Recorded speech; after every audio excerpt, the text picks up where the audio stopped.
There's always a debate. Who is the closest thing to Michael since Michael? You hear Chris Brown. I would go with Chris Brown. Really? Usher's also a great entertainer, but I gotta go with Chris on being as close to Michael as anybody could ever get. All my life, been grinding all my life. Sacrifice, hustle paid the price. Want a slice, got to roll the dice, that's why. All my life, I've been grinding all my life. Look, all my life, been grinding all my life. Sacrifice, hustle paid the price.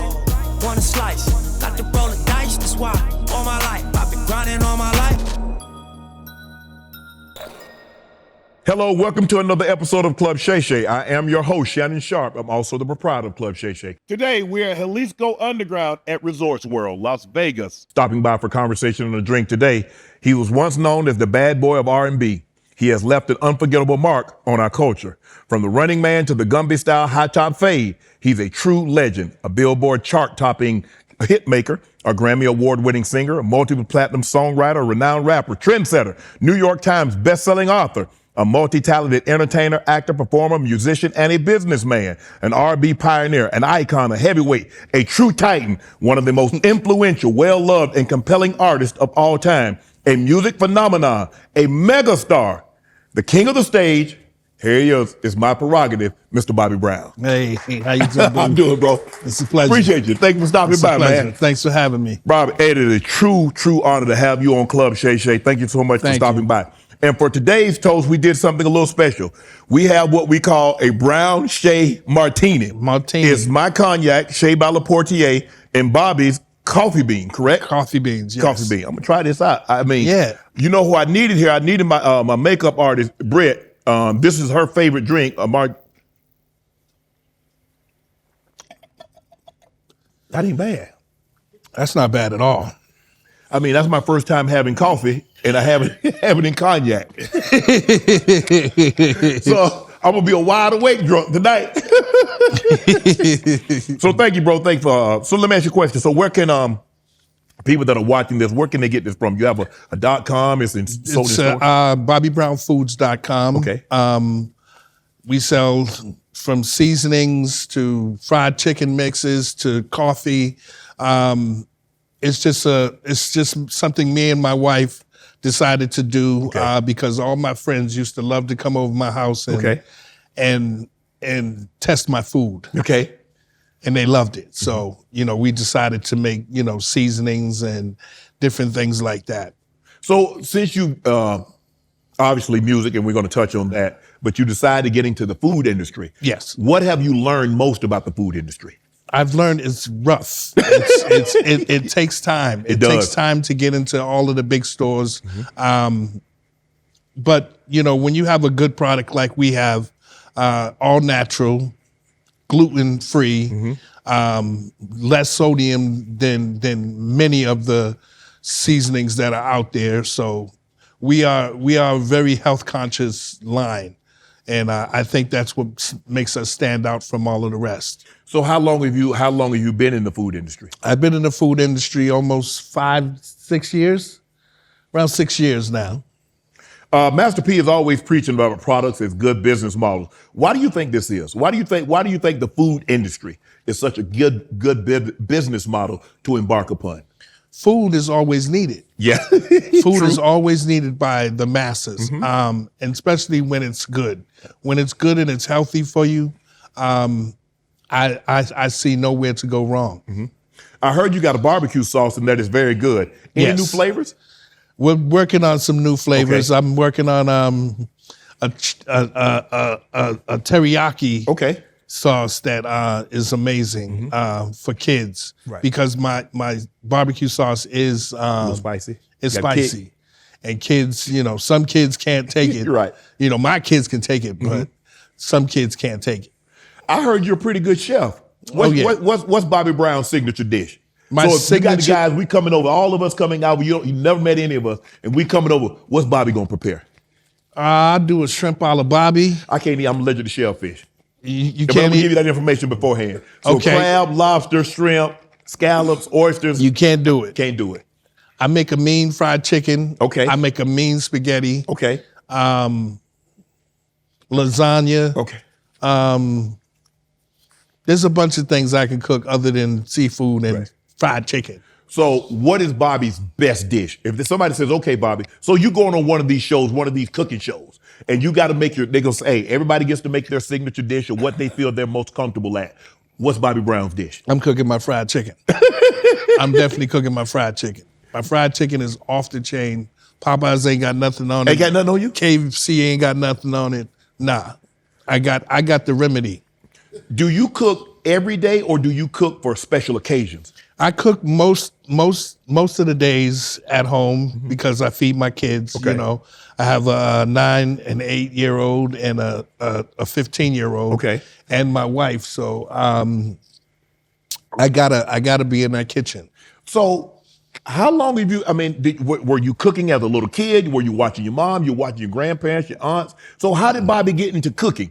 Cooking came about because I used to be on punishment all the time. Okay. I mean, all the time. So I don't think many people gonna be surprised by that. Bobby. all the time. But my mother used to make me sit in the kitchen with her while she cooked, while she prepared dinner for all 7 of us. Okay. And I used to just, Just watch and, help her out with the recipes. And I just developed a passion for it because, after having children at an early age, you got to feed them. Correct. And that's the one thing that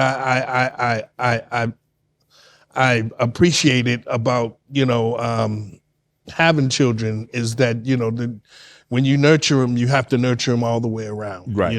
Mentally, physically, and food has just been something that I just love to do. I love to get in that kitchen and whip up things, and my kids appreciate it. They love being in there with me, helping me out. Great. So, it's just something that, I love to do. Like when your mom, your grandmom cooked, my mom, my grandma, my aunts cooked, they didn't have recipes. It was just all in their head. All up here. Is that how you cook? That's how I cook. Okay. I don't, got measure no it. recipe, I ain't like, got okay, no couple measurements. days. I ain't got no measurements. Okay. It's just, I know how to season. Right. I know how much seasoning to put on Right. on food. And it's all about the eye. Mm-hmm. So when you're cooking, you're in the kitchen. What you listening to? Or do you even listen to music while you cooking? I really don't listen to music at all at home. Not at home. At home. At home, my kids are into piano. Okay. All 3 of them, they play piano. My son's he's big time with plays and just different things like that, musicals. So I watch them and I just pay attention to what they're doing. Right. And I don't try to push my music on them too much. Okay. Because I'll be in there listening to Stevie and, Right. Otis Redding and, people like that. Do your kids know who you are? Not take Dad aside. Do they know Bobby Brown? I know they know Dad, but do they know Bobby? They know Bobby. They definitely know Bobby. Okay. Yeah. They've watched. I allow them to see the programs that are meaningful. Okay. That have some substance to it. They come out to the concerts. So they get a good taste of what their father's all about. Do you think your kids are going to follow in your footsteps? Or do you want them to follow in your footsteps? Well, my little girl, she's 9 years old. Okay. She has a voice like an angel. Wow. And I am so impressed by her. Every time she opens her mouth, I just start crying. My son, he's so super talented. I believe he's going to win an Oscar one day. Wow. So, as far as following in my footprints, yeah. I have no problem with it. Their mother's a manager, so she can take care of the business and I'm there to lend my hand with getting them to the right places.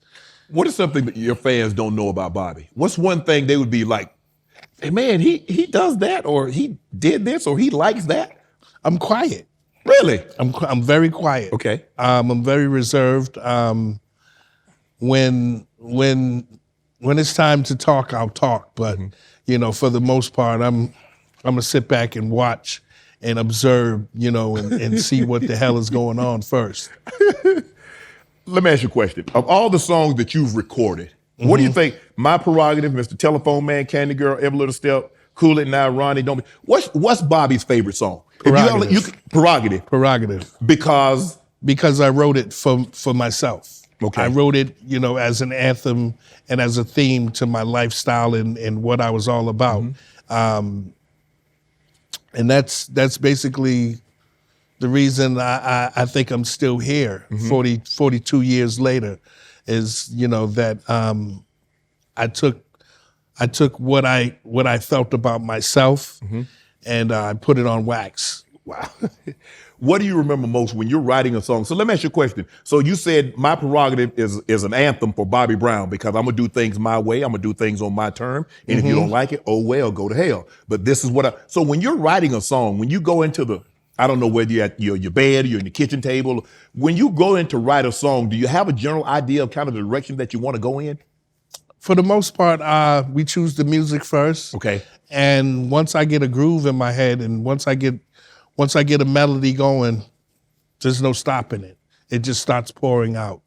Because I think Teddy Riley produced that, right? Yes, Teddy Riley. Okay, so you like Teddy, I got this idea. It's an anthem, it's an ode to me because y'all, they say I'm bad, they say I'm this and that. Well, I'm gonna show them why I'm this way. So what is Teddy's role in My Prerogative? Teddy's role in My Prerogative was bringing that slamming ass track. That track was so beefy and so in your face that only something like My Prerogative could be said on that. Correct. Teddy's a great producer, great friend, and I'm really proud that we still have a friendship and we still have more music to do. Okay. We're not finished yet. In the studio, what do you think your favorite moment is when you've been in the studio? When I've been in the studio, my favorite moments are listening back to the finished product. Okay. When you finish a song and the song is completed and you have no more work to do on it, it's listening down and making sure everything is tight. Did you know My Prerogative was going to do what it did? I hoped. Okay. I hoped. But the track was so in your face and it was undeniable as a record. We really hoped that track was going to make this album, the Don't Be Crew album, the most popular album of and it did. Because when you hear My Prerogative, that means I'm gonna do whatever my prerogative is. I'm gonna do it the way I want to do it. Right. Now you do what you want to do. I don't care. And if you got a problem with it, this is my prerogative. Because you can't. And he says, I think at the end you said, I made this track. You didn't. I made this money. You didn't. Right.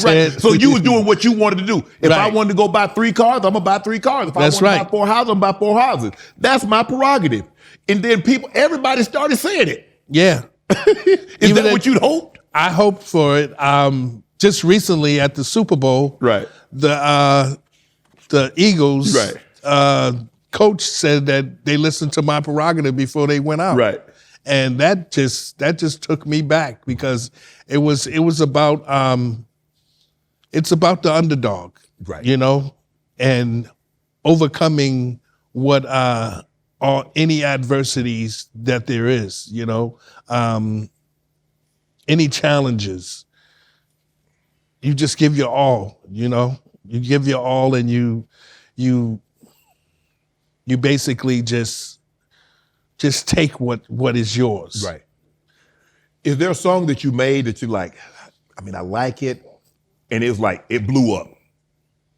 Probably Every Little Step. Really? Every Little Step or Don't Be Cruel. I did not like the songs. I didn't want to record the songs. But LA and Babyface were like, dude, these records are gonna be smash hits. Wow. And I was just like, you know what? Well, let's do them, but I don't know if, they're gonna be singles. I just want you to know, if they don't hit, I'm gonna tell everybody y'all wanted to make this. I ain't want no part of this. So you like, I don't know, LA, but They're hit makers. They're hit makers. Do you have to do you always have to trust those guys, have to trust, or do sometimes you go with your instincts like, nah?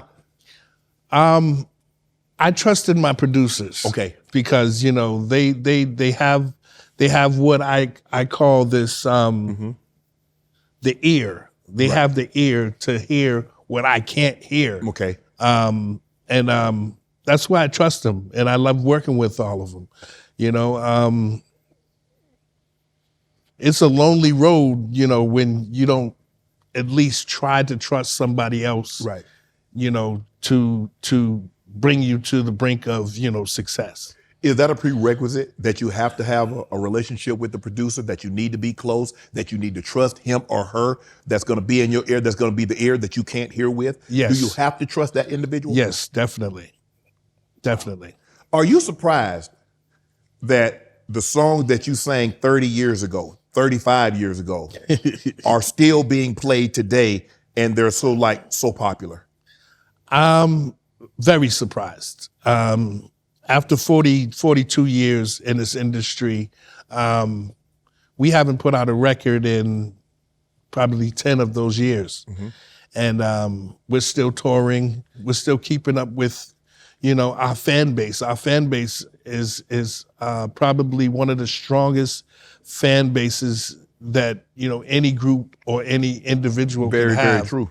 The any for lifers, they keep coming back. They keep coming back. They keep coming back to every show. I mean, they helped us sell out the last 2 years here in the States. Wow. With the Legacy Tour and the Culture Tour.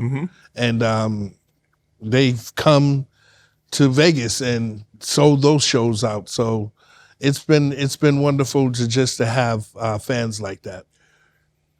When someone comes to you and wants to sample your music, talking to LL says, I don't let anybody sample it before I hear what they're actually putting on my over my track. So when someone comes to Bobby and says, hey, Mr. Brown, we really would like to sample this song, do you need to hear it or do you just Yes, clear I it? gotta hear it. Gotta hear it. You gonna put no bull job on it? You don't know what these kids will say these days. You know, these kids will say some that, you know, you don't want your song associated with. Yes. So yeah, you gotta listen to it. Who do you believe sampled one of your songs the best? I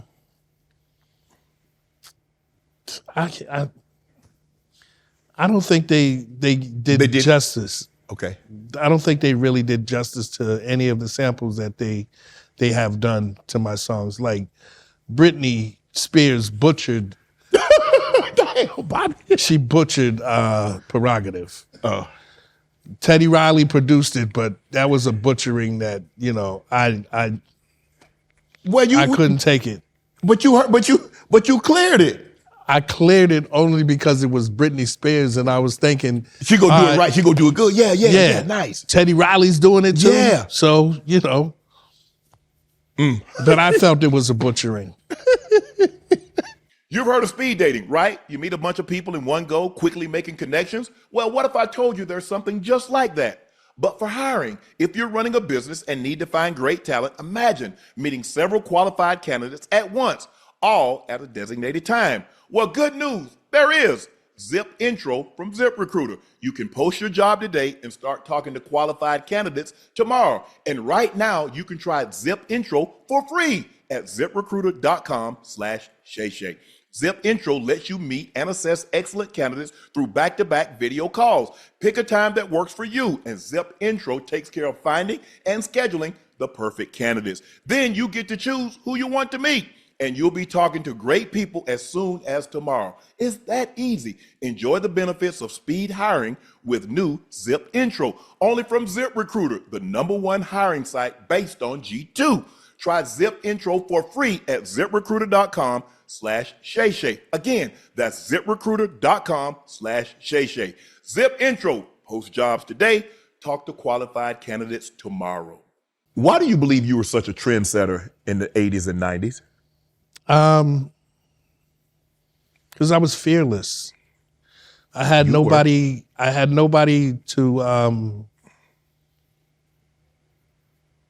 to look at in competition with. Okay. I believe there was Michael, there was Prince, and all I was trying to do was be the best artist that I could possibly be. So I mixed up Michael, Prince, Rick James, and Stevie Wonder, and tried to be what all of them were not. Right. And that became Bobby Brown. You popularized the Roger Rabbit dance, the Running Man, the high top fade that slanted to the direction. What made you cut your hair like that? What made you like, I'm gonna do this? That was a mistake. That was a mistake. The barber F you up? The barber F me up, and I had to shoot a video, and it just, it stuck. It just stuck. And people actually went and got their hair cut like that. I know. Let me tell you a story. I went to the late great Quincy Jones's house. Okay. One time, and I'm looking at all the photos in his house, and he's talking to me and he's giving me advice. And I see this one picture where this old guy had the slanted hair. And I was like, yo, so man got my hair cut. He was like, that picture is 40 something years old, and that's my grandfather. Wow. And his grandfather had a Gumby. And I was just like, wow. Gumby was around before. Yes. So I wasn't the first one to do it, but I was the first one to bring something back to our culture that was about us, and about our individuality, how we are trendsetters. Right. And I was just proud. I was just really proud that I had a haircut like somebody else back in the days, right. You mentioned you took a little bit from Prince, you took a little bit from Michael Jackson, you took a little bit from Stevie Wonder, you took a little bit from Rick James. So that was your source of inspiration, but you're kind of more Rick James because you was labeled a bad boy, Bobby. Right. Was that an accident? Was that on purpose? You needed something to make Bobby stand out? Why did you adopt that personality? Or is that who you really are? That was really who I am on stage. Okay. On stage, I do not discriminate with what I do. I try to give the best concert I could possibly give. I try to give all of the energy that I have stored up in my body. That came from watching Rick James on stage. Yeah. When New Edition was on the Cold Blooded tour, opening up for Rick James, he would have me watch his show every night. Every night he would just say, stand on the side of the stage and watch my show. Don't say nothing about it, just watch my show. And he never knew I was gonna go solo, but he felt that I think that I admired him so much, I admired his music so much, he wanted me to experience what a live performance really is about. Right. And it's about giving your all, give blood, sweat, and tears out there. You got to entertain. You got to just sing the song, but you got to entertain that audience. Entertain that audience and keep their attention. Right. And that was one thing about Rick that he never slacked off about. It was always about entertaining the audience. Bobby, you had the MC Hammer pants first. Now Hammer gets credit for them, but you were wearing Hammer's. Yeah. He asked me to actually wear them. Oh, did he? He actually asked me to wear them, and I was like, yeah, man, they're pants. I got the pants from New Edition. Right. So New Edition wore them before I did, and then I wore them, and then Hammer wore them. Right. And it was just about fashion. It was just about keeping a trend going. Right. And I'm proud of that. When you see people bring back trends, what do you think? Because a lot of things seem like, you remember, you and I think we're pretty much close in age. I'm about to be 57. I'm 56. I just turned 56. Okay. You remember bell bottoms? Bell bottoms. Okay. Then they went to the skinny jeans. Now they back to the bell bottoms. Yes. Everybody, the oversized suits. They're back to the oversized suits. When you see trends come back in, does that make you smile? Like that really makes me feel a little bit older than than I actually am. I don't want to ever feel like I'm getting old or right.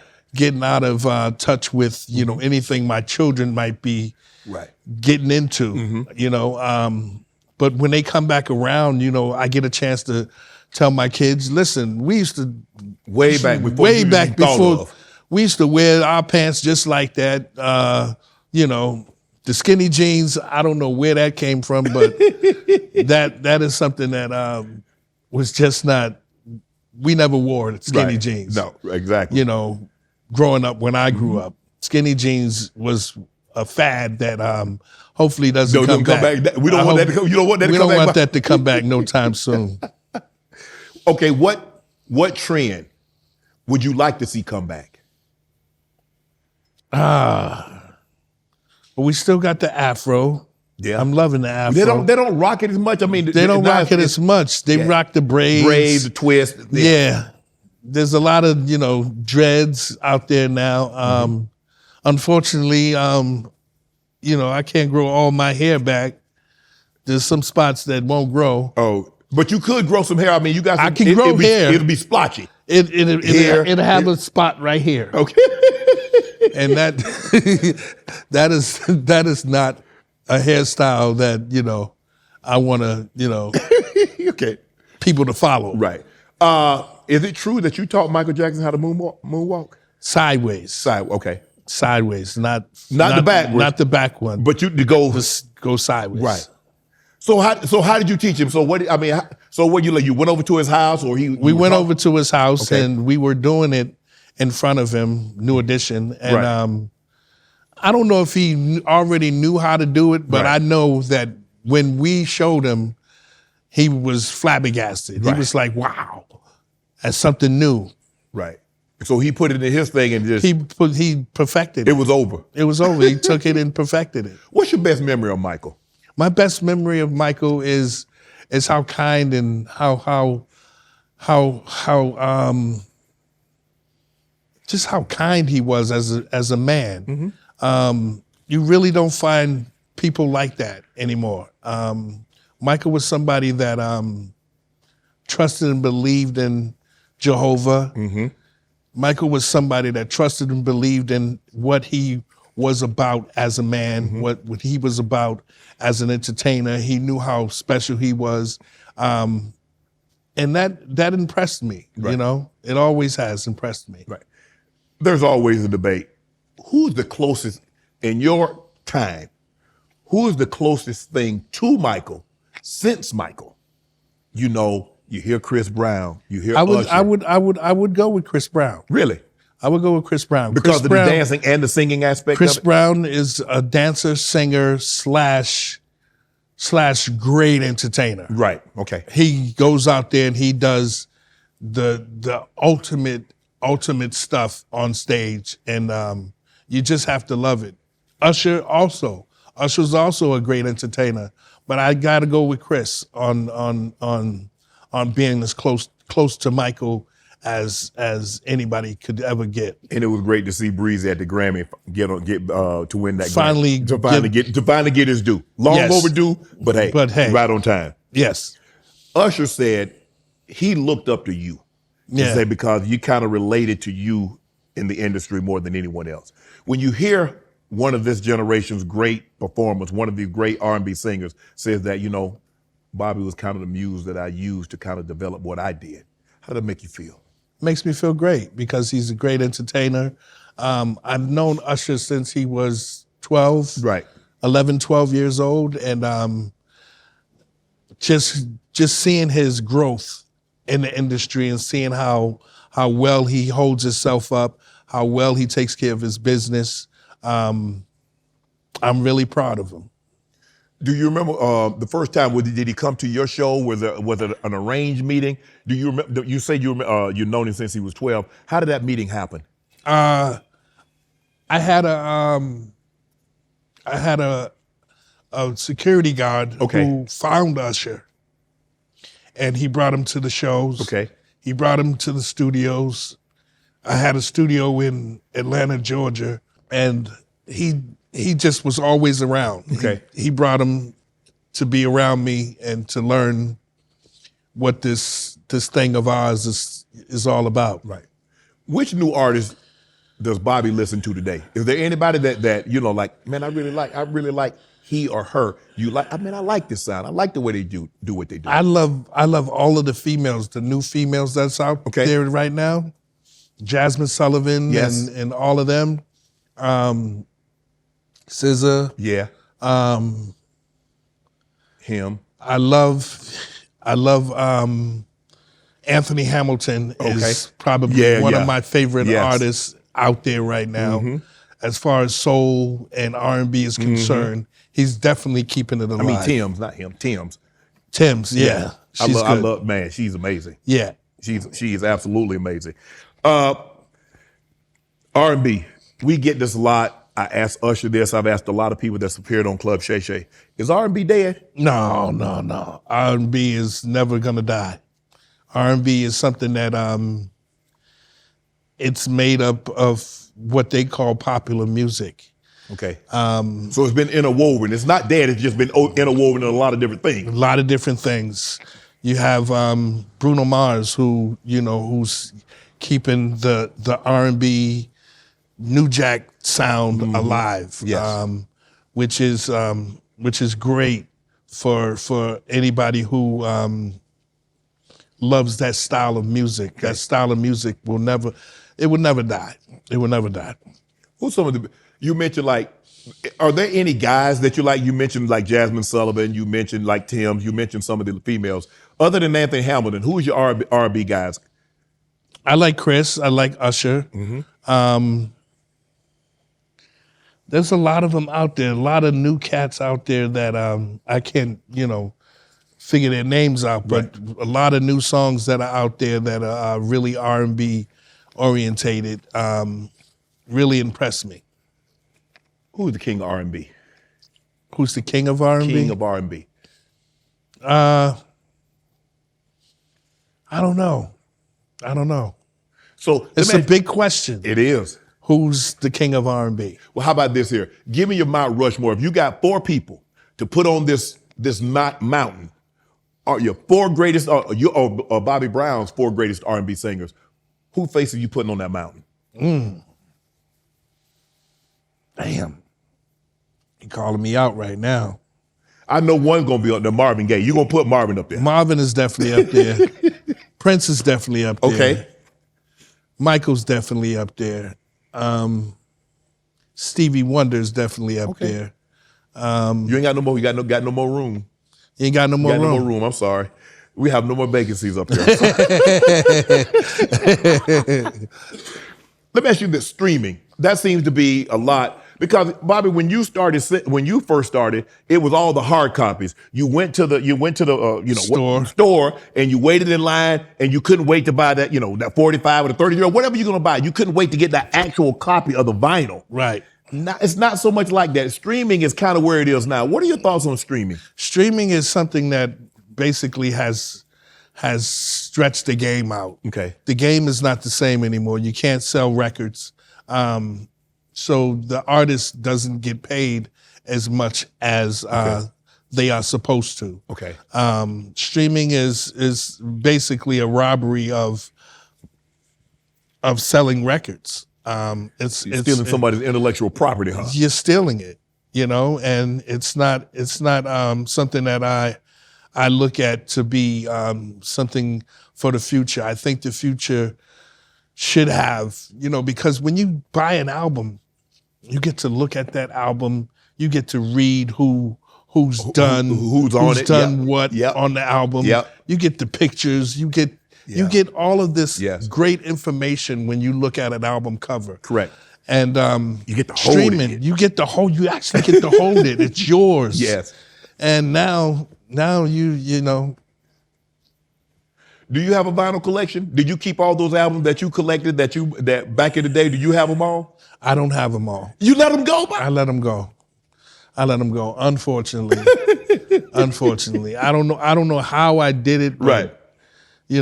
Just leaving certain situations and leaving stuff here and then leaving stuff here. Somebody out there got Bobby Brown's somebody's vinyl collection. got my vinyl collection and I want it back. I ain't playing. I want my back. Bobby used to sell 12 million physical copies. Yes. 12 million albums. Physical. People went into the line or they ordered it or however they got it, but they got that many copies. Do you think we'll ever see someone sell that many physical records again? I would hope so. I would really hope so. If they bring vinyl back, if they find a different way to sell albums, I would hope so, because it's a lot of people out there that listen to music that can't speak the language. They learn how to speak English by listening to music. And those people need albums. They need the actual physical album to be able to do that. You mentioned earlier that streaming has cut some of the process. So walk us through. So like if you were, let's just say for the sake of argument, if streaming was available back then and you record all these songs, obviously you probably wasn't independent. I forget what label you were on. So the record company would take it to the streaming service and they would play it? Because how does that work? I tell you the truth, I don't know how streaming works these days because I'm so out of the loop of, putting out records. That, my past record label was MCA Records, Universal. Right. And they still have a strong hold on what the industry is about right now. They still have a strong hold on it.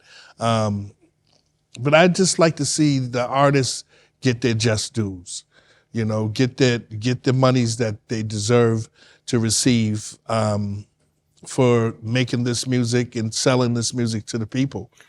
I mean, you get a little change. I mean, your stuff is streaming. I mean, they can go on and listen to Don't Be Cruel and My Prerogative and all that stuff. So I still get a check. I still get checks. It's a nice little check. It's nice little checks. I'm living. If a new artist came to you for advice, what's the first thing you tell them? Tell them to always practice on their craft. Always rehearse. Always hold yourself accountable for performing for people. The stage is everything. It allows you to have the longevity in this industry when you're a great performer. Now, I don't care how many records you've sold. If you can't perform on stage, perform live, there's no reason for you to be in this industry. Wow.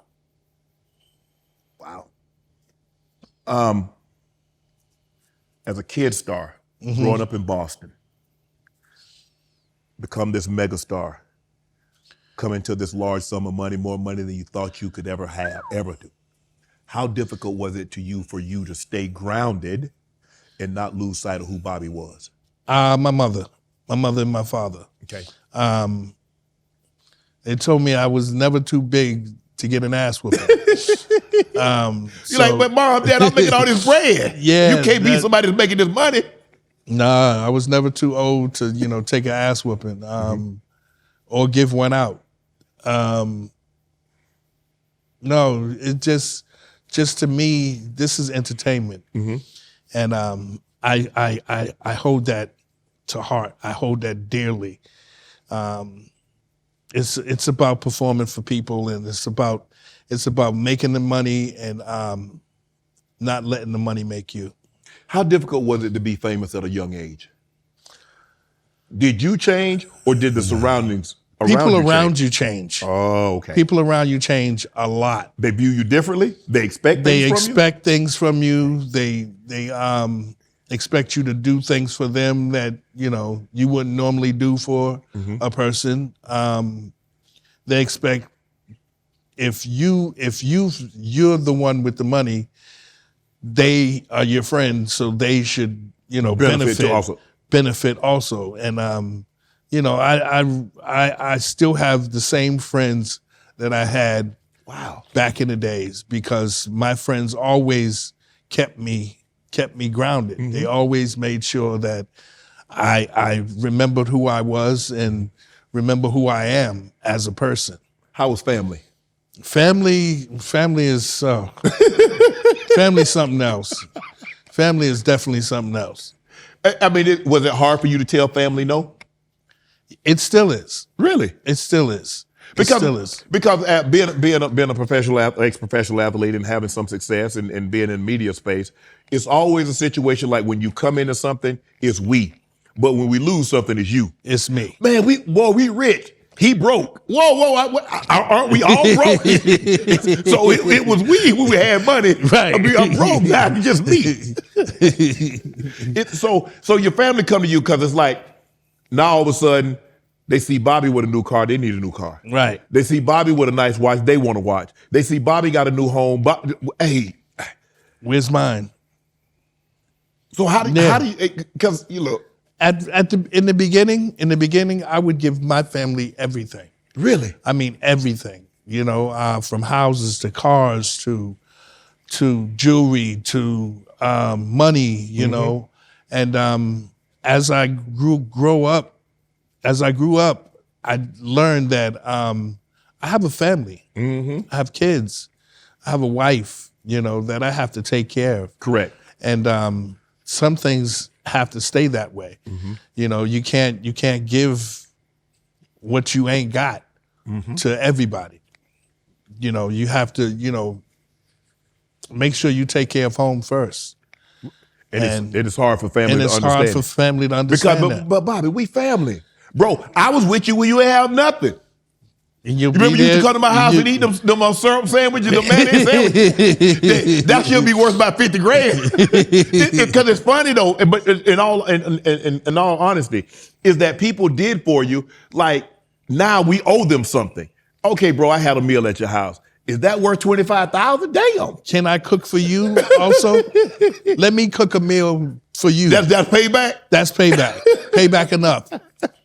Here's something special for you. New DraftKings customers bet $5 to get $150 in bonus bets if your bet wins. Score big with DraftKings Sportsbook. Every point counts. Download the DraftKings Sportsbook app. Use code MONEYMOVES. That's code MONEYMOVE for new customers to get $150 in bonus bet if your bet wins when you bet just $5. Only on DraftKings. The crown is yours. Publishing. Let me ask you this. When you sold 12 million hard copies, how much money did you actually see from that? I saw a lot of it, huh? A lot of it. I saw a lot of it. Because my deal was situated in a way where I made, money, dollars on each record. Okay. So okay. Not pennies. So for me, the way my mother had it structured, and the way my management made it so that I saw a lot of the money. I still see checks, Do you still see checks, Bob? I still see checks. So, it's not like the money is gone. Right. It's still in a way where I feel like my best years are yet to be, yet to come. Is that why it's so important for artists to keep their masters, to keep their catalog? Yes. You have to. If after the first 35 years, I obtained my masters. Okay. So now I own my own masters and I can do what I want to do with my music. Would you ever consider selling it? No time soon. You're like, hell, I just got it back. I ain't trying to get up off it. I ain't trying to get up off it at all. Like, if you had to guess, what songs do you think says, okay, they put the most money in the bank account. They make sure that the wife and the kids, that we gonna be good. Which song? What song you think pays you the most? I think the Don't Be Cruel album, period. Because we had 6, 7 singles off of that album. Right. That whole album pays me enough to live. Wow. Today. That's nice. With a wife and 3 kids? With a wife and 3 kids. That ain't bad living. 5 kids. Oh, my bad. Wife and 5 kids. That ain't bad living, Bob. Yeah. 3 grandchildren. Wow. Yeah. What have you learned when it comes to the music industry and contracts? You got to be careful. They'll get you? They get you. Have a great lawyer. Always have a lawyer look at all your contracts. Doesn't matter what you have to pay that lawyer. As long as that lawyer is doing his job, It'd be worth it. It'd be worth it to let a lawyer look at it. If you can go back and re-sign a contract, what would you do over it? So you're here you are now, 56 years of age. If I could transport you back 42 years, what would you do different? I'd be independent. From the jump? From the jump. From the jump. I would bust my ass every concert, every promotional thing that I had to do to make sure that I sold the records and performed at my best ability. Is it a situation when you do an album, how long after you do an album do you think about, okay, I got the tour? Right away. Right away. So what's common? When do most albums drop, or is there a set time in which albums drop? Nowadays, albums drop. People drop albums every 6 months. Okay. I dropped the album every 3 years, and it was just like, because we were touring so much. Drop the album, and so now you tour. We tour for the next 3 years. Wow. That's what we did on the Don't Be Cruel. That's what we did on the Bobbi Brown, the Bobbi album. We toured. We just toured and toured all around the world. Do you think back of some of the contracts that you signed and some of the money that you left on the table, you're like, damn, what the hell was I thinking? Yeah. It was a lot of money left. There's a lot of money left. New Edition first deal. Is it true you guys only made $500 at a VCR with the New Edition before it went solo? Yes. $500 at a VCR? $500 in the VCR. That's all you got? And our royalty was like $1.68. Our royalty check was like $1.68. But we got $500 to sign and a VCR. Well, it was a Betamax at the time. So which one of you guys was the lawyer? Neither one of us was good at being a lawyer. So you guys got raked across the coal on that first contract with New Edition? We got raked. We didn't know anything about it. All we wanted to do was perform. Right. All we wanted to do was make enough money to go to the movies, buy candy. Right. Date girls. That's all we thought about. We wasn't thinking about the you didn't longevity. realize how much money was at stake. No, we didn't. No, we didn't. You said we were treated like little slaves. Why do you think that? We worked all the time and didn't get paid. New Edition, I think right now we're at our best time because we're together as brothers. Right. And we fought a lot growing up. But we're together as brothers. We pray together. We eat together. We sleep together. Mm-hmm. As far as, we stay in the same building. When we're in the same buildings, you can't touch us. Wow. That's the super group. You had a family. It was family members that actually did the contract the first time around. You still have family doing anything for your contract? No. Unfortunately not. My brother is still in my life, will always be in my life, but I found that me handling my own stuff, my wife, with my lawyer is a lot easier to deal with than, having, to put that pressure on him. Some people say you can do it. A lot of people say you can't mix business and family. Right. Have you found that it's really, because at the end of that, that's my brother. I don't want my brother to lose his job, but my brother ain't doing the damn job good enough to keep the job. It's as simple as that. This ain't, bro, you still gonna be my brother. Forever. But bro, there's just certain things that you can't depend on family members to do. Right. But you have to, still love them the same, and always be there for them. If I ask you to put a dollar amount on how much money you guys think you lost with that first album, considering that you was making $500 in a VCR and you got a $1.68 royalty, how much money you think you guys missed out on, Bobby? 20 million, 30 million? Millions, 30 to 40 million a piece. Wow. We should have been making that amount of money a piece. New Edition. Wow. You guys have this run, a group. Do you ever think, before we get into New Edition, do you ever think we'll see a group again?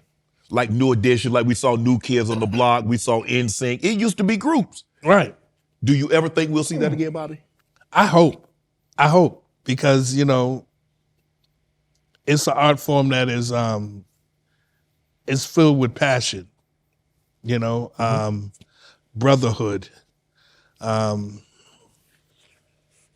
It's like playing a game of football. You have to depend on each one of the players To do their job. in order for you to be successful. And I hope that we see groups come back, bands come back. How, you guys, you went solo first? I went solo first, yeah. Because you guys grew up in the same area, you knew each other. Yes. So it wasn't like, okay, we got an audition and we're gonna find out who can do this and who can do that. You guys knew each other. Right. From the jump. So you already had that kind of bond. What started to happen to make you decide, I think I need to step out and do my own thing? I was just tired of the bubblegum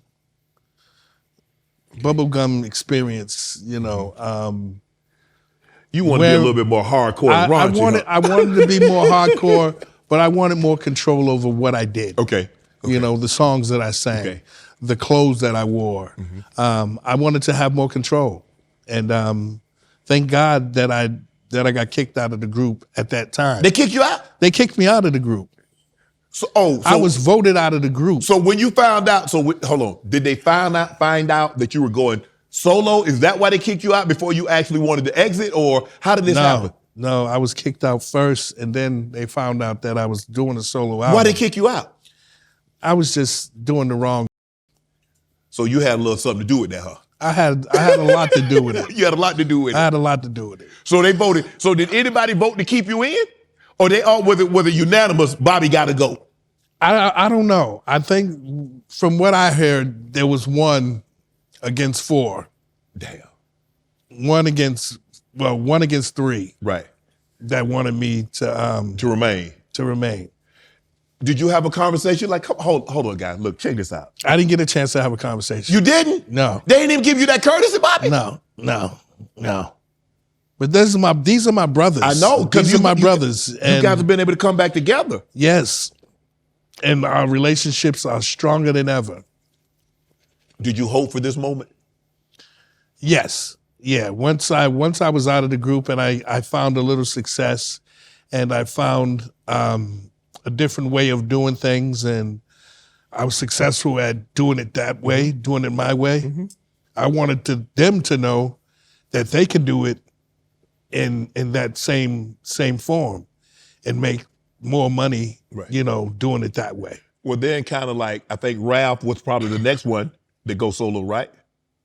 No, it was BBD. Okay. BBD. Okay. Right. They went, then Ralph. And then Ralph, and then, of course, Johnny was already Well, a solo already artist. solo. So Johnny came once you left. So Johnny Yes. was what replaced you. No, Johnny was supposed to replace Ralph because Ralph was going solo. Okay. So Johnny was put in the group to give the group a new sound. Okay. And then Belle Biv DeVoe went up the charts and blew up. And the group just, it was about pieces.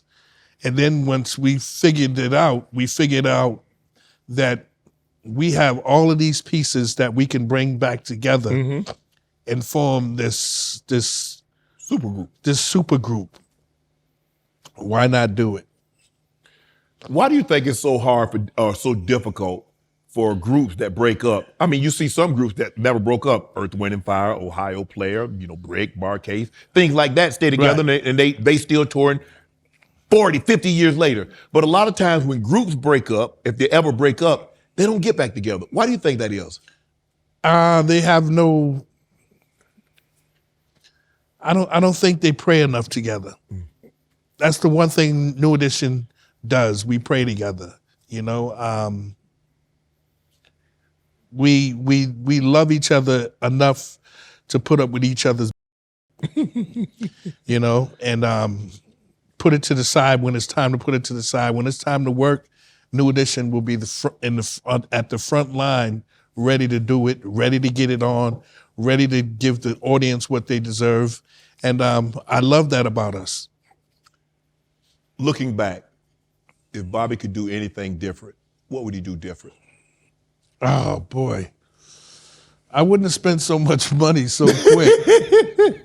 I mean, I wouldn't buy as many cars and leave them on the side of the road. I would buy cars in each city that I went in. Like if I saw somebody driving down the street in a nice car and I'm on the tour bus and we're in that town for the day, Yeah.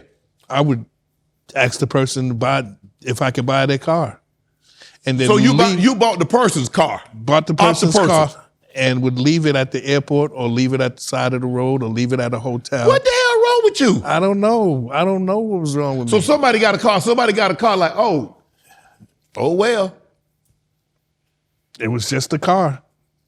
But I would not have done that in my right state of mind. So your financial people like, Bobby, you got to stop this. Your mom, your dad. Well, like you said, it was your prerogative. Did you, I mean, like, Bobby, you do realize this isn't normal. I know. I understand. If you wanted to buy a car, say, man, I really like this car. I'm in this town. I'm going to get this car. Hey, ship this car to Boston or ship this car here. How you buy a car? I wasn't thinking like that. I don't know. Y'all heard this man? This man said he would literally buy a car, drive it, leave it side the road, or leave it parked at the airport. Yeah. Lord have mercy. I wouldn't do that now. Nah, I know your wife ain't gonna go for that. No, she ain't. No, she ain't. The NBA 82 game grind is done, and now the real fun begins. The NBA playoffs are here, and it's time for all the high stakes drama, clutch moments, and jaw dropping plays. DraftKings Sportsbook has you covered as an official sports betting partner of the NBA. From the play in games all the way through the finals, now's the time to back your favorite players and teams as they chase glory. All season long, DraftKings has been the go to spot for NBA player props, and that doesn't stop now. Want to make your playoff experience even more intense? Try placing a bet on your favorite player's performance. Will they drop 30 points, 40, or more? It's your call. Download the DraftKings Sportsbook app now. Lock in your bets and make this playoff run unforgettable. New DraftKings customers bet $5 to get $200 in bonus bets instantly. Download the DraftKings Sportsbook app and use code Shannon. That's code Shannon for new customers to get $200 in bonus bets when you bet just $5. Only on DraftKings. The crown is yours. Gambling problem? Call 1-800-GAMBLER. In New York, call 877-8-HOPE-NY or text HOPE-NY 467-369. In Connecticut, help is available for problem gambling. Call 888-789-7777 or visit ccpg.org. Please play responsibly. On behalf of Boot Hill Casino and Resort in Kansas, 21 and over. Age and eligibility varies by jurisdiction. Void in Ontario. New customers only. Bonus bets expire 168 hours after issuance. For additional terms and responsible gaming resources, see dkng.co/audio. Oh, I got a good one for you. I'm gonna give you four. You get four again, just four Mount Rushmore groups. So you got the Jackson 5, New Edition, Isley Brothers, Temptation, Boys II Men, Earth, Wind and Fire, Four Top. You just named them all. No, we got Cool in the Game, SWV, Druid Hills, Jodeci, Destiny's Child, Jagged Edge, Tony Tone, Commodores, OJs, Parliament, The Miracles, Ohio Players, Gladys Knight the Pimp, and the Gap Band. You only get four? Oh, man. I would have to go with the Gap Band. Gap, okay. Charlie, Uncle Charlie. Uncle Charlie, definitely. Jackson's. Yep. They got to be up there. They got to be up there. I would definitely vote my group up there, Okay. New Edition. And last but not least, probably Kool and the Gang. Okay. I'm sorry, Isley. I'm sorry, Earth, Wind and Fire. He ain't put y'all up there. Ohio Players, Parliament, OJs. See, that was trickery. That was trickery because I couldn't remember all of the names that he said.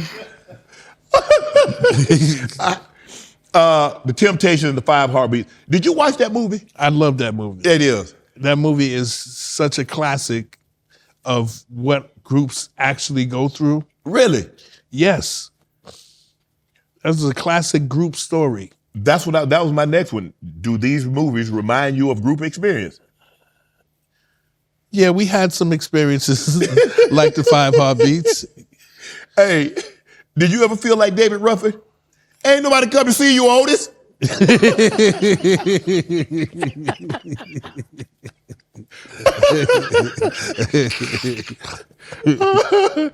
I couldn't say that. How did you become the lead? I've never been the lead. I think Ralph's always been the lead singer of our group, and we take pride in having such a great lead singer like Ralph Tresvant. Right. He's smooth. He was somebody. He's somebody that he's sensitive on stage and off stage. But this brother I'm talking about, this brother can miss practice for the whole week, come in and do the steps better than everybody that has practiced that whole week. He will have all the dance steps down, have his whole persona of what he's gonna do on stage. He knows exactly what to do when he hits that stage. And that's why we have the best lead singer ever. Do you think there was ever any jealousy among bandmates? I would hope not. I've never seen any jealousy. They've always been supportive of me, and I've always been supportive of them. And I think that's what kept the bond with the group so strong. Well, you didn't tell me why you got voted out. It had to be something. It had to be something going on, right? Your wife was there shaking her head. She's like, yeah, something had to be going on. Hey. They booted you out the group. I was too wild. I was too wild. But you was, okay, maybe you missed meeting, or the practice rehearsals. I probably missed rehearsals. I probably missed shows. You missed shows? I missed shows. I missed everything. Hold on. I would miss everything. I would, Damn, Bobby. I was trying to give you some grace. I was like, okay, maybe he was a little late to the rehearsal. Maybe he missed, a little function that we supposed to be. How you missed the whole show? You do realize, like, the people that's in attendance, like, damn, new edition. Where Bobby? Yeah, that's what would normally happen. Where's Bobby? I don't miss shows now. And you didn't? Unless I'm not well. Right. Let me ask you this. You go solo. What do you think, what's the worst and the best part of a solo career? Or if there's such a worst part of a solo career? There's really no downside to being a solo artist. Okay. I think you once you take control of your career, once I took control of my career, it was all upsides. The music got better, the money got better, not having to split your money. Yeah, 100,000 you split it 5 ways. 5 ways. 100,000, I got it all for myself. Yeah, yes. So there's no downside to that.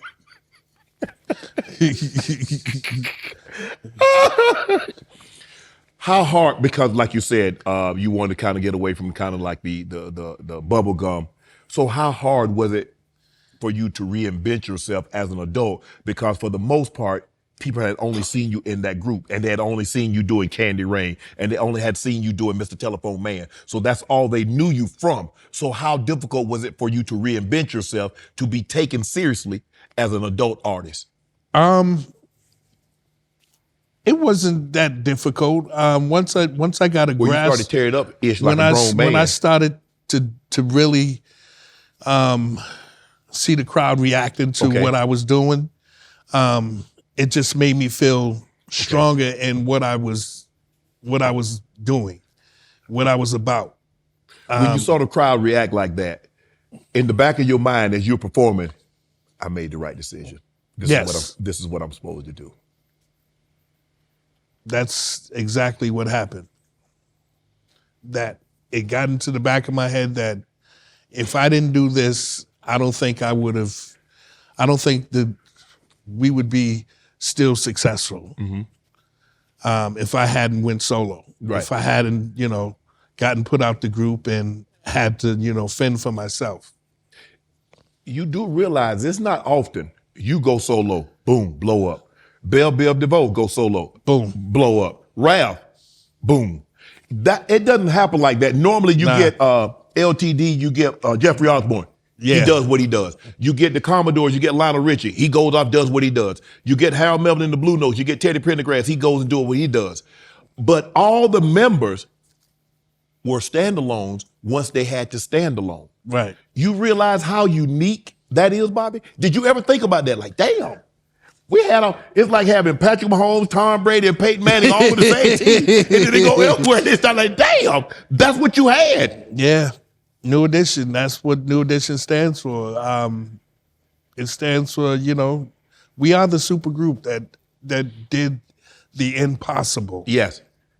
I can't think about the top of my head as I'm looking at all these groups that I named. I don't think when you go back and look at them, obviously NSYNC with, JT, but when you go back and look at it, I don't know if they had the success like individually like you guys had. No one has done it. Wow. That's the great thing about New Edition. No one has done what we have accomplished. How difficult is it to be a star? When you talk about being a star, what do you mean? The line being in the limelight? Being in the limelight. Okay, you got to produce in the area in which you're in. So you're a singer, you got to be able to come out with hit records. You're an entertainer also, you got to be able to entertain. Right. Because some people, I feel that they're better entertainers than singers. And some people I feel they can sing better than they can entertain. Right. But you were both. You had to be both. And you had to be lights out every single night that you hit the stage. The pressure to keep coming out with these hit songs, the pressure to perform at the highest level. You can't have an off night, Bobby. No, you can't. You by yourself. You can't. I think that's why I say work on your craft. Okay. Always practice on your craft. Always be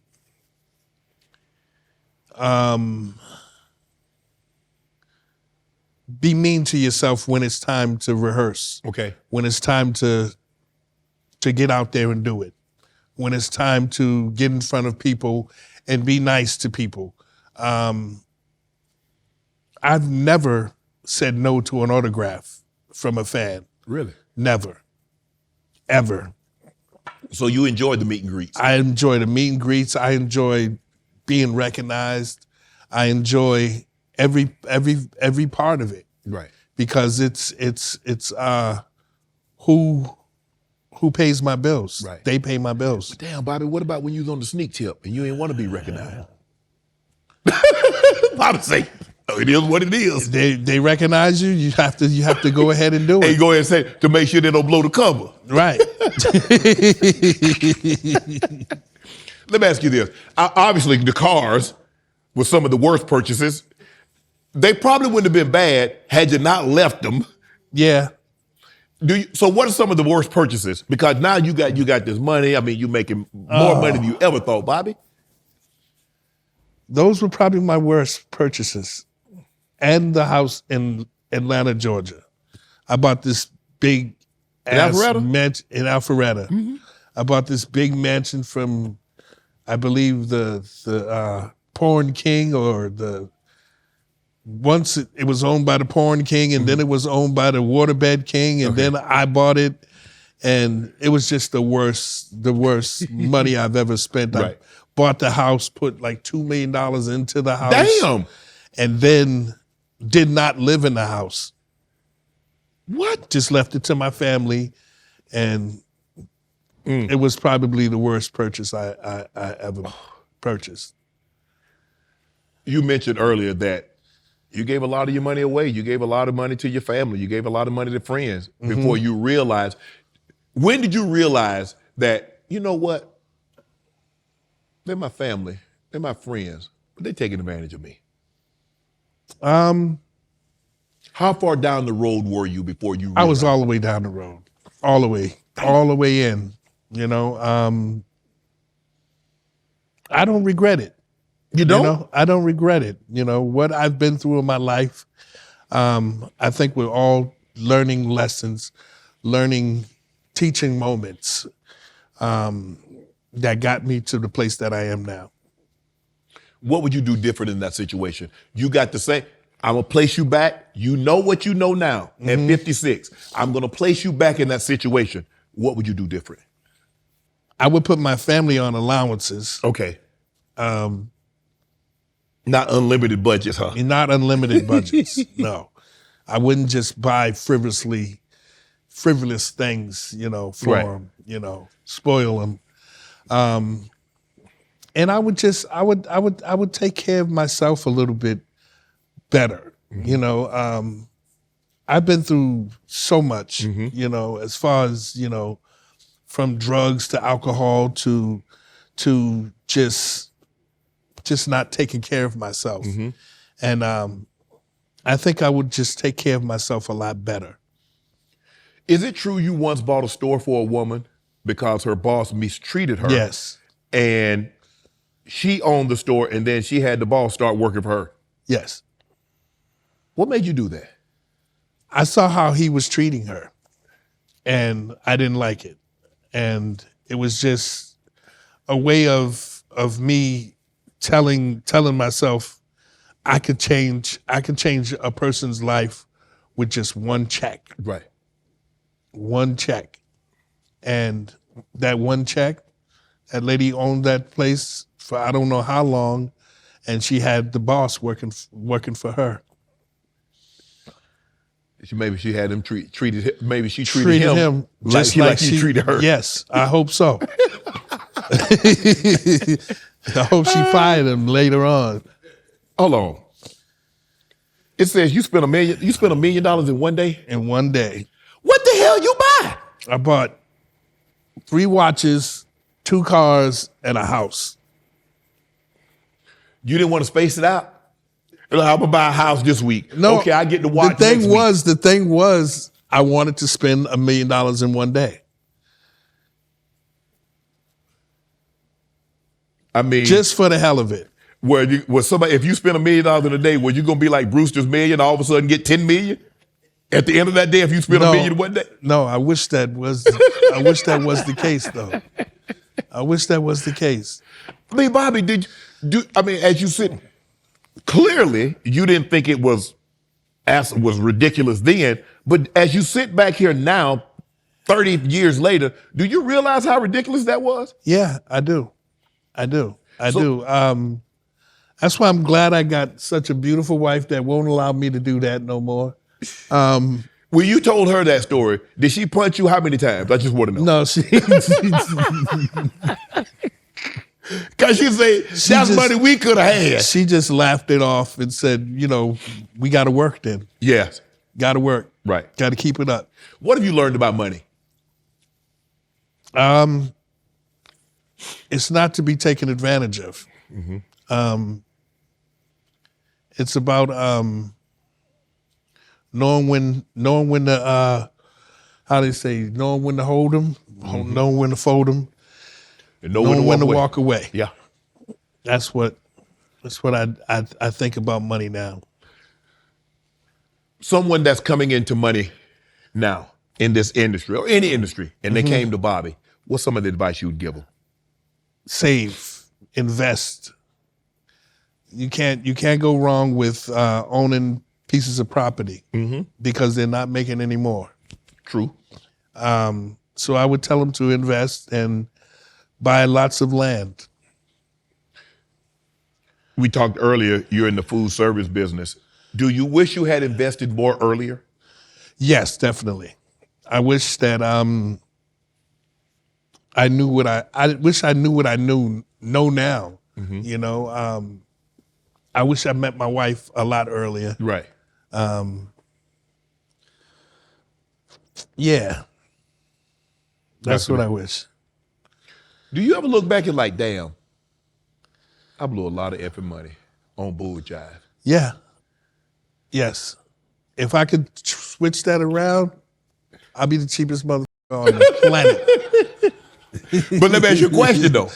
If you could switch it around, let's just say for the sake of argument, obviously you're gonna have a nice lifestyle, you're gonna have your nice home, you're gonna have a nice couple of cars, you have kids, you're gonna take care of. But let's just say for the sake of argument, we switch that around. And now your worth is 10, 20, 15, 20 times what it is now. Are you with the group? Am I with the group? Yeah. Are you touring with the group? Let's just say for the sake of argument, Bobbi. Right now? Yes. Bobby's worth Yes. 200. Bobby's worth $250 million, $250 million. I'm still touring with New Edition.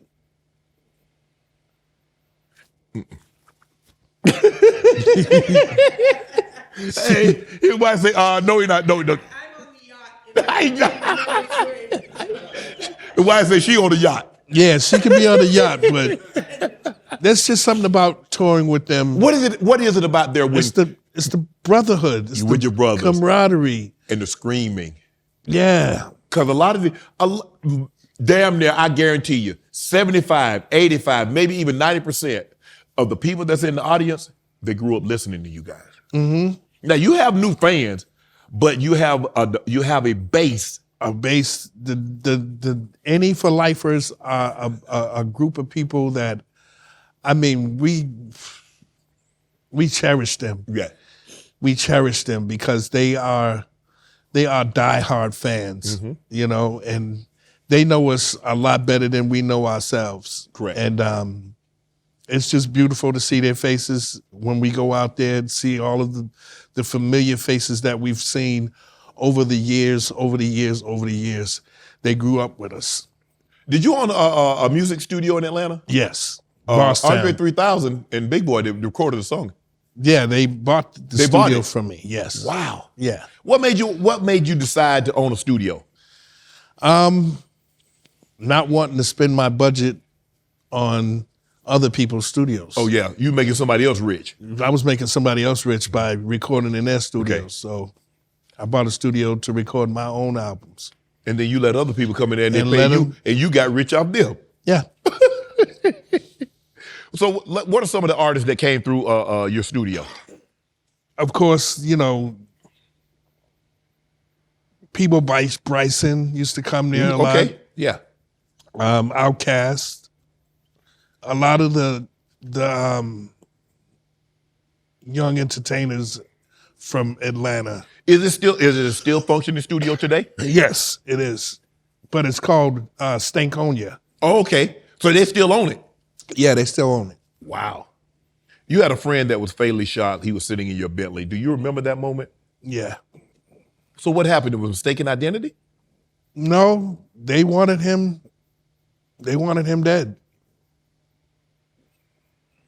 I don't know why. I don't know the gist of what happened. Right. But I just know that it was just And you were in your hometown. You were back home, right? Boston, Massachusetts, yes. I'll never forget that moment. Never. 178 bullets was in the car. 178. Damn. And I didn't get scratched once. Hold on. They fired 178 rounds into a car, and not one bullet touched you. Not one bullet. That's how I know I got somebody watching over me. Yeah. There are a lot of your mom and your dad, a lot of people Oh, prayed yeah. for you, Bobby. That's unheard of. Wow. How did that moment change? Did you realize how fortunate you were? Do you realize there has to be a God? Oh yeah. Oh yeah. It also taught me that going back home sometimes ain't always It's dangerous. ain't where you need to be. Because everybody's not happy for your success, Bobby. Right. Even though you're from a small town, I mean, they saw you. I mean, the way I look at it, Bobby, if we from the same small town, you had the same opportunity I had. Mm-hmm. I mean, sometimes it's a little different. I mean, I grew up with, my grandmother raised me. But I, for the most part, went to the same high school, pretty much did the same thing. So we all had an opportunity. Maybe it wasn't music. Maybe it was sports. Maybe it was you could have been a lawyer. Maybe you could have Right. been a doctor. But you had an opportunity. What is it that you think that make someone resentful of someone else's success? I don't know. You know, they believe that it should have been them in some form or fashion. But I don't know. It's mind-boggling that people tend to get jealous of someone else's success. Right. When you should just bust your ass and work hard to be your own successful being. Right. You had Donald Trump in your music video On Our Own in 1988. Yeah, I did not know Donald Trump at that time. The company, the record label had that happen. Oh, okay, they did it. Yeah. He was just a popular person Yes. in New York City, and Right. it was about the Ghostbusters. So Donald was in the video. Did you think almost 35 years later he would be president of the United States? Hell no. Hell no. That's crazy, right? It is. It is. Acting. Yes. What made you want to do that? It's a form of entertainment that I feel passionate about. Like doing the different movies that I've done. Just working with the different comedians and the different actors. I had so much fun. Really? Had so much fun, and it was You just like those long days? It's a hurry up and wait situation. Yes. It's a hurry up and wait. You hurry up to wait for you to shoot 5 minutes of film, but you wait 4 hours, 5 hours, 6 hours, 10 hours. Yes. Yes. You out there, you might be on the set 12 hours and actually work 5 minutes. 5 minutes. As long as they're paying for them 12 hours, I'm good. I'm good. I'm looking at some of the actresses and actors you work with: Angela Bassett, Lynn Whitfield, Regina King, Chris Tucker, Chris Rock, Jennifer Lewis, Dick Gregory, Lil' Kim. What's some of the best advice that you got while on set? Pay attention. To pay attention to what the director wants Right. from the scene. Pay attention to the script. And if they want you to go off script, Let you ad lib, okay? let you ad lib a little bit, which Martin allowed me to do in Thin Line Between Love and Hate. It was fun. It was a lot of fun shooting this different scenes that we shot. There was one scene where Martin wasn't there, and it was basically me directing the scene. Okay.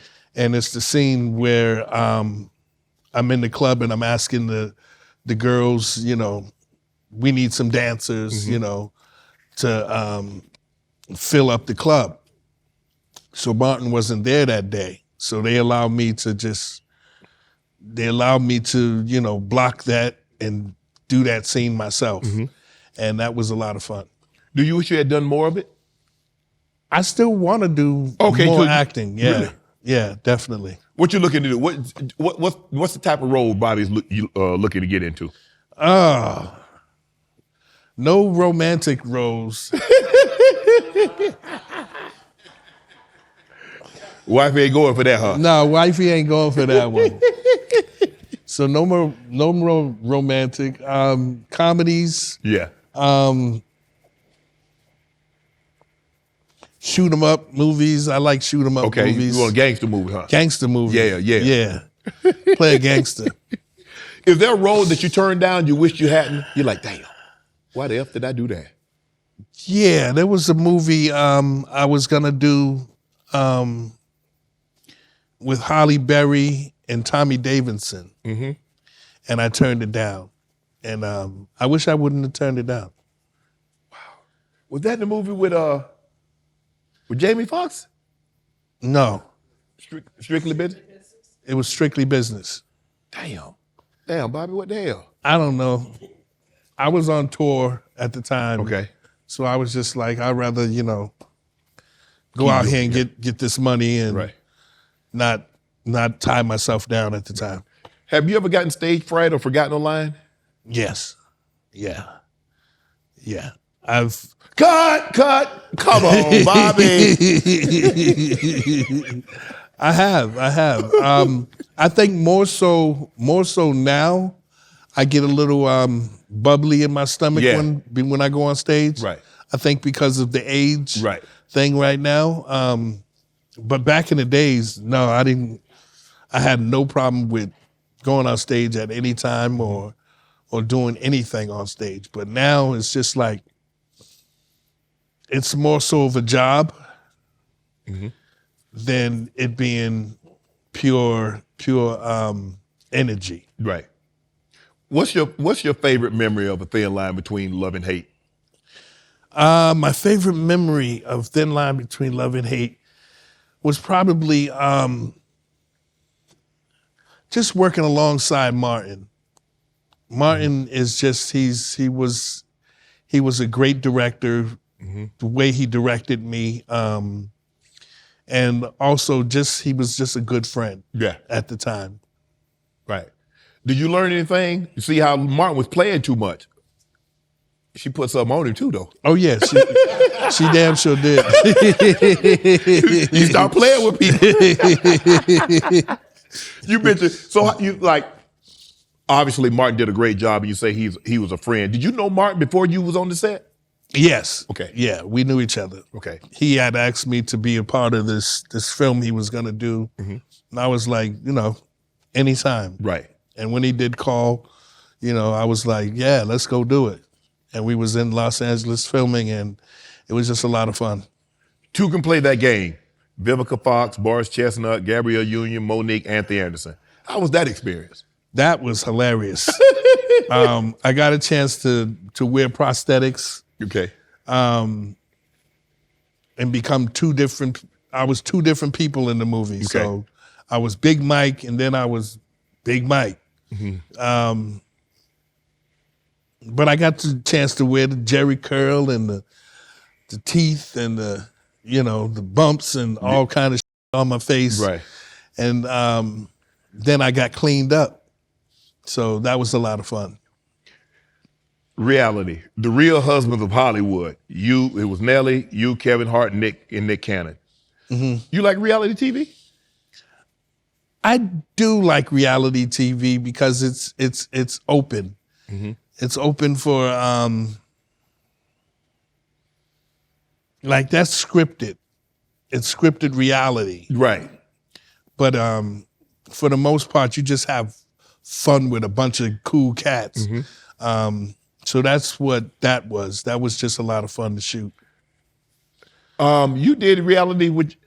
Did you have another reality show, right? I had a reality show with my wife. Yes. Now, and I had a past with your ex-wife. one with my ex-wife. Yes. So is that what kind of got you? Because when you had it with your ex-wife, is that kind of what gave you the bug? You got kind of bitten with reality TV? Well, no, Bobby, your life was a reality, bro.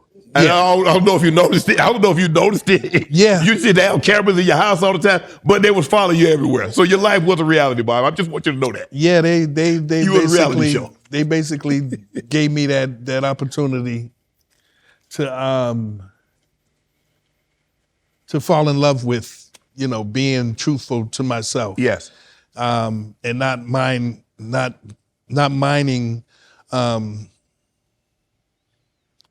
being open. Right. Do you remember the scenes that you were buying glasses and you were dancing? You buying the glasses for your ex and you were dancing? Were people annoyed with you in the store? Huh? When you was dancing. You remember that scene that you was Yes. buying the glasses and you were dancing? Do you think people got annoyed with you? I don't know. I was annoyed after I shot the scene. I was Right. just like, what the hell was I thinking? What was I doing? But it was fun when we did shoot it. It was a lot of fun being a part of, Right. something like that. Of people that have played you, who do you feel has done the best job of portraying Bobby Brown? Oh, hands down. What's his name? Woody McClain? Woody McClain. He did the best job? Yeah, definitely.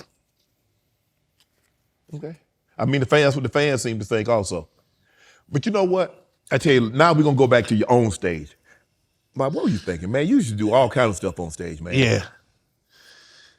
What? You know, like, you got is that it? bird man going. What about it? I mean, doing sexual acts on stage. I mean, come on, Bob. Well, it was just something to do. Something to grab. I mean, you could have continued singing. grab some attention and sell more records. You got to do. You grabbed a lot of things. Yeah. Just not attention. did you think, I mean, did you have a girlfriend at the time? Because was she cool with that? Probably. Was she cool with that? Yeah. Yeah, because it was acting. Okay. I was an actor. At that time. So what did you do in Georgia to make them arrest you for what you did on stage? All I did was dance, did a slow dance with a girl. It wasn't no simulating sex or anything like that. It was just a dance. Right. In Georgia, Columbus, Georgia at the time, Lou performing was not allowed. Right. Because the last person to get arrested for that was Elvis. Elvis Presley, yeah. So you had to feel pretty good, like, hell, they got Elvis. Shit, they got Elvis. They got me too. Sold them records though. Yeah. So how did that help your record sales? That shot my record sales through the roof. Everybody wanted to come see the concert after that. See what everybody was, what the hype, what everybody was talking what about. everybody was talking about. What's your fondest memories of Atlanta? Probably the food. Eating soul food all the time. What's your favorite soul food? I'm a catfish and grits type brother. For breakfast? I mean, you're not eating that breakfast. At lunch? Okay, I was going to say, you're not eating that all the time, but they are you? No. So my wife won't allow me. Is she okay? You were shot in the leg by your girlfriend's ex-boyfriend. Mm-hmm. How the hell that happened? I don't know. I was at the wrong party at the wrong time. I just shouldn't have been there. Did you realize? I didn't know he was out. Okay. He was out? Oh, he was in at first? Yeah, he was in at first. So how did he know that? Did she tell him that I'm dating Bobbi? No, he saw me with her. Oh. And she didn't give you heads up like, I just... She told me to run. I ran. But hold on. I started booking. I didn't know I was hit until later on. Yeah. But hold on. When you guys started dating, did she ever tell you, you know what, Bobbi, I used to date this guy. He might be a little crazy. He inside right now. And let you No, make a she didn't tell me none of that. Because had she told you that, would you have made a different? I would have chose different. I would have definitely chose different. You'd have asked like, okay, when he getting out? When he getting out. Because then I could base about how much time I actually got.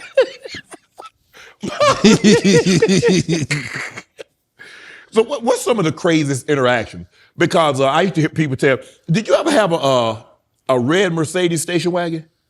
No, I had a blue Mercedes station wagon. Okay, blue.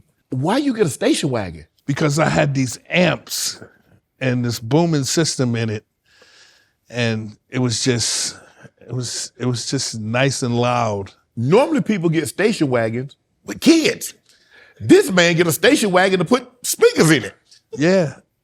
And I love that car too. Oh my God, I love that car. But I did have a son at the time. You couldn't put him back there with speakers because you had took the back seat and put speakers in there. Yeah, you're right.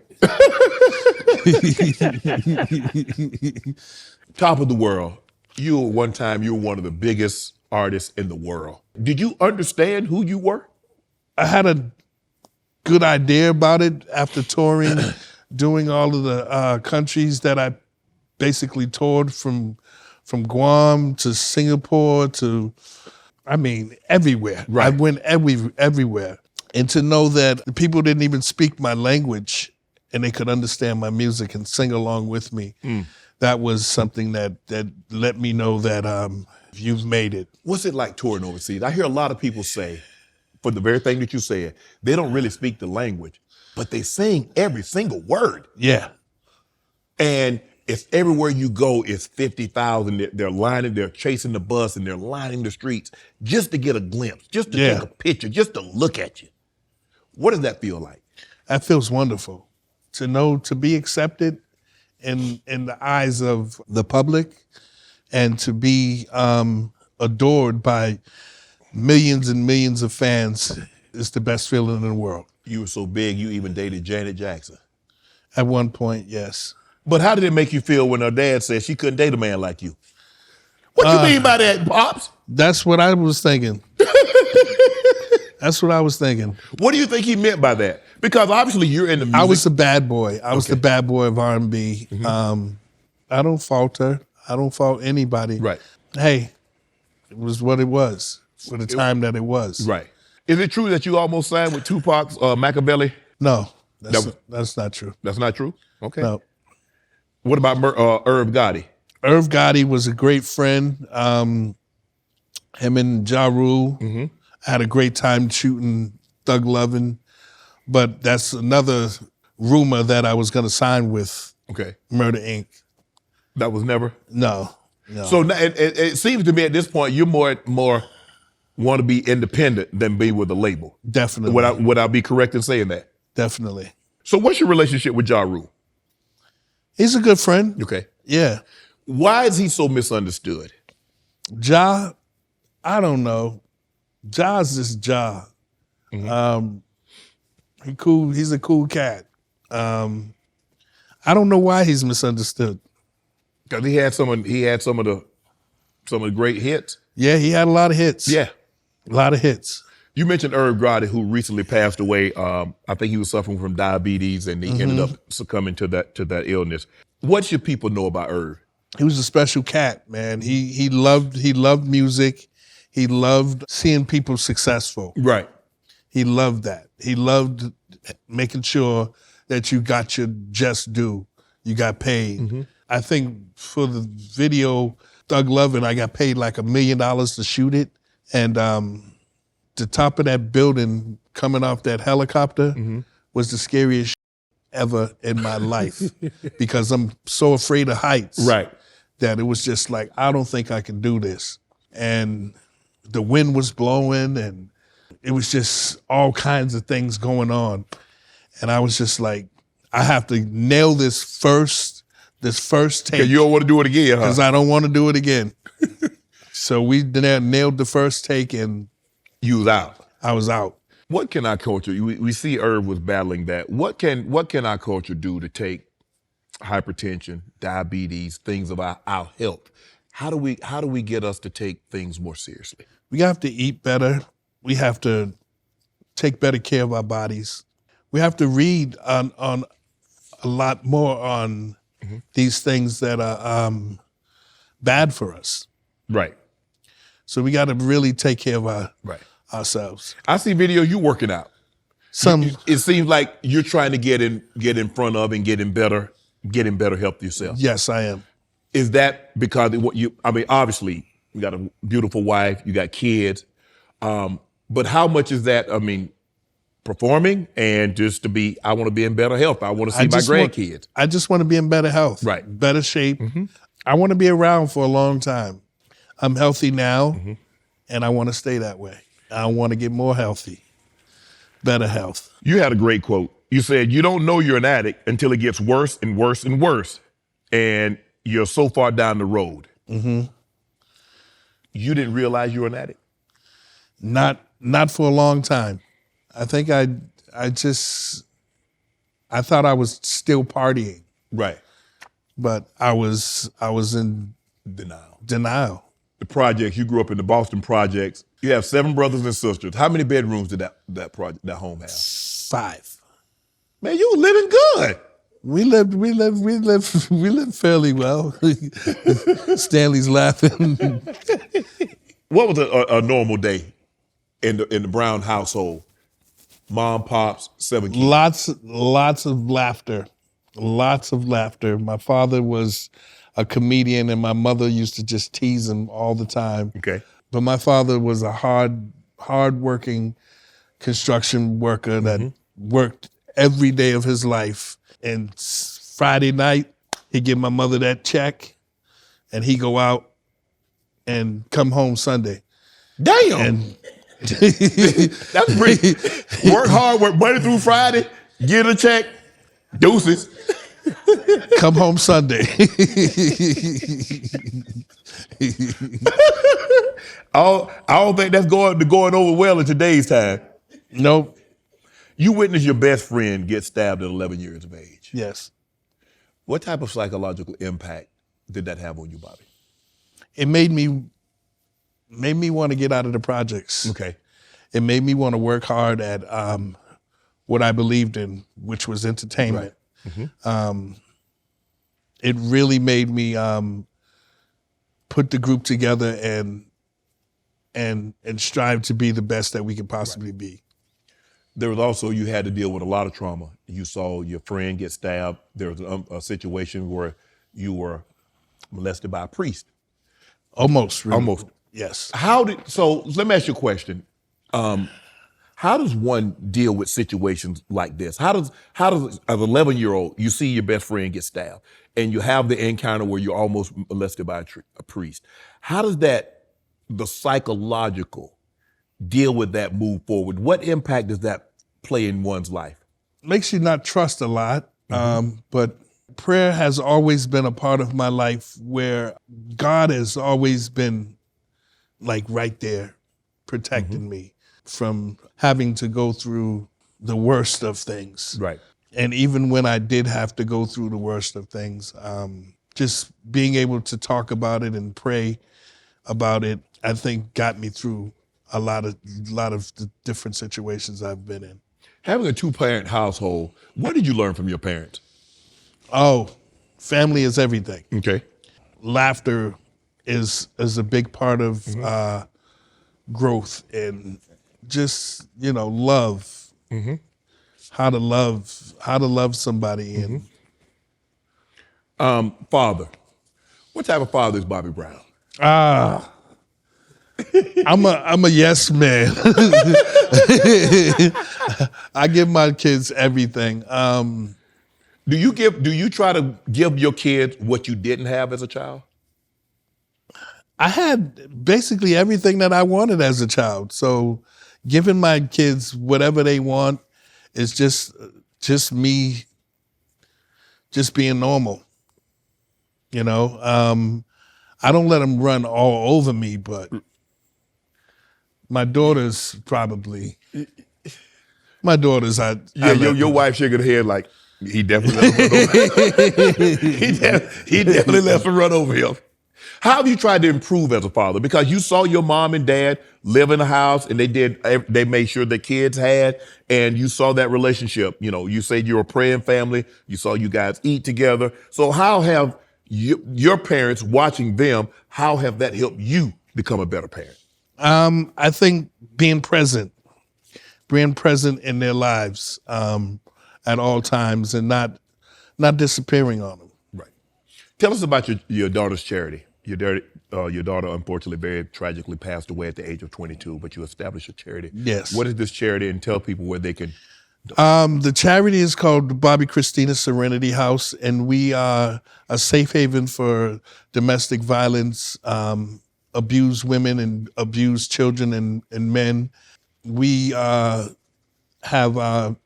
partnered up with Brookview and Share House in Atlanta and in Boston. Right. And these are places that house, women in need for, to get out of their relationships. We do fundraising. We do a charity golf tournament every year, and we do a gala every year. We didn't do the gala this year because of the fires. Right.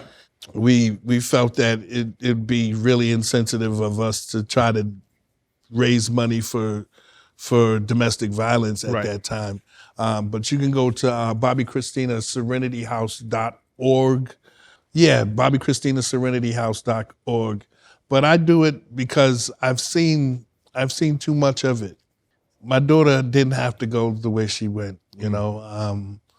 What the young man did to her is just was unbelievable. I don't want to see any other families have to go through what I've went through or have to bury a loved one ever again. What have you learned about life? I learned that life is it's a long road, but if you stay positive and work hard, life can be so fulfilling. If you can go back, tell your 18-year-old self something, what would this Bobby Brown tell his 18-year-old self? Don't do drugs. Don't ever do drugs. Yeah, that would be my words to my 18-year-old self. You just experimented with it and just tried it? I experimented with it, and then all of a sudden it just became A part of your everyday life? Part of my everyday life. Wow. I'm gonna get you out of here on this. I saw you dancing. You and your family was dancing to the video, Not Like Us. What do you think about that song? What do you think about Kendrick's halftime performance? Did you like the performance? Kendrick's halftime performance was very, it was interesting. Okay. To say the least. Not Like Us is a song that will be remembered Right. for a long time because of the fact that it won the 5 Grammys. Yes. Not because of the beef, but because of the 5 Grammys. Right. And I don't know if people realize it's a diss song. Yeah. It's like No Vaseline. It's like Ether, Nas. Yeah. It's like Hit 'Em Up, Tupac. Yeah. I mean, really. I mean, it's and it might be. It could possibly go down as the greatest diss track ever. It probably will. I mean, you see, he parlayed that and he got an opportunity to perform at the halftime. Bobby, thanks for stopping by. Thank you for Anything having you want me. to promote? Support BobbyBrownFoods.com and support New Edition. Bobby Brown, ladies and gentlemen. Thank you. Appreciate you, bro. Appreciate you, brother. Thank you, Jalisco Underground Resorts World Las Vegas, for allowing Club Shay Shay to film this very special episode here today. Keep up with Jalisco Underground on social media at Resorts World LV. All my life, been grinding all my life. Sacrifice, hustle paid the price. Want a slice, got to roll the dice, that's why. All my life, I've been grinding all my life. Look, all my life, been grinding all my life. Sacrifice, hustle paid the price. Want a slice, got to roll the dice, that's why. All my life, I've been grinding all my